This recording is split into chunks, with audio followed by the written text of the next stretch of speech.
Hello everyone, this is the continuation of the chapter transpiration, and today we are going to study about adaptation in plants to reduce excessive transpiration. First is sunken stomata. What is the meaning of sunken stomata? If you can see the image here, the stomatal openings which are present here, those are placed deep inside the epidermis, and the space is guided by the hair-like structure, which we can also call as trichome, that reduces the loss of water from the leaves. Next is fewer stomata. Fewer stomata means they will reduce their numbers, the stomatal numbers. The plants will reduce their stomatal numbers, and that will reduce the loss of water.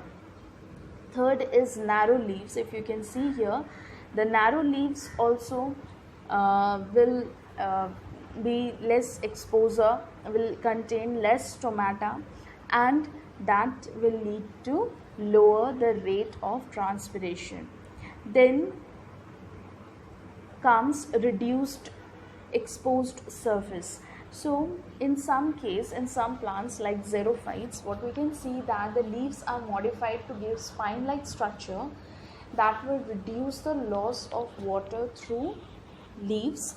And in some cases, if you can see in the image, the leaves get rolled or it gets folded to reduce the exposing surfaces, and that will ultimately lead to lower the rate of transpiration process.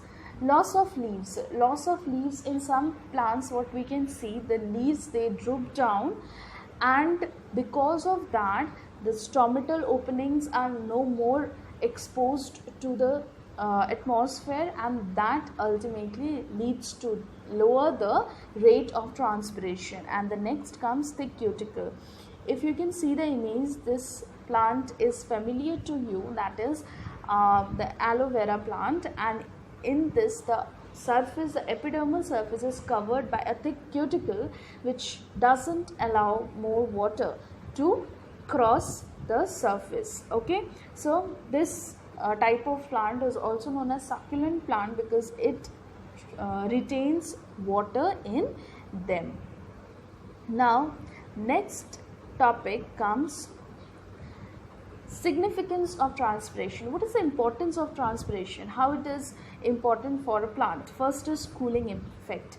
So evaporation reduces temperature of the leaf surface, just as when we during the summer season, when we sweat, it gives cooling effect to our body. The same case, when the temperature goes higher, the plant, they start transpiring out water, and that leads to cooling effect of the plant.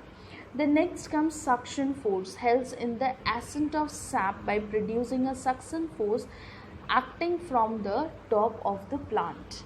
Next, distribution of water and minerals.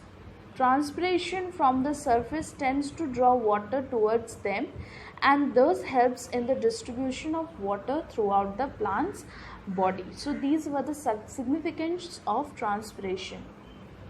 Next comes affects climate. How they affect climate? Transpiration releases huge quantity of water into the atmosphere. Therefore, transpiration increases the moisture in the atmosphere and brings rain. So that is why the area where we can see more plants gets heavy rainfall. Okay, so that is why in desert area there is less precipitation, while compared to that of the area where plants number are more. Next, two important terms are coming here, that is guttation and bleeding, and that is totally new to you. What is the meaning of guttation?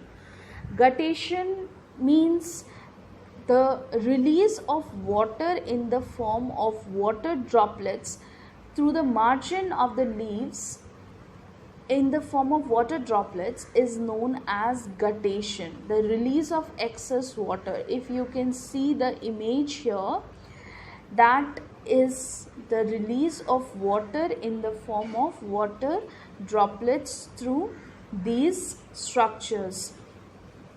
and the water moves out or extracted out by the help of a pore that is named as hydrothods, which are present on the margin of the leaves. So this is the meaning of guttation. Next comes bleeding. Bleeding, if you can see the structure here, bleeding, suppose if there is a cut in the plant, or that is an injury to the plant, some plants, they start releasing their secretion directly through the injury part. So that is known as bleeding. So due to injury, the plant sap escapes from the ruptured or cut surface of the plant. So that is named as bleeding. So other than transpiration, plants, they give out water by the help of two processes, that is guttation and bleeding. So here we ended our chapter. In the next video we are going to discuss our question answer.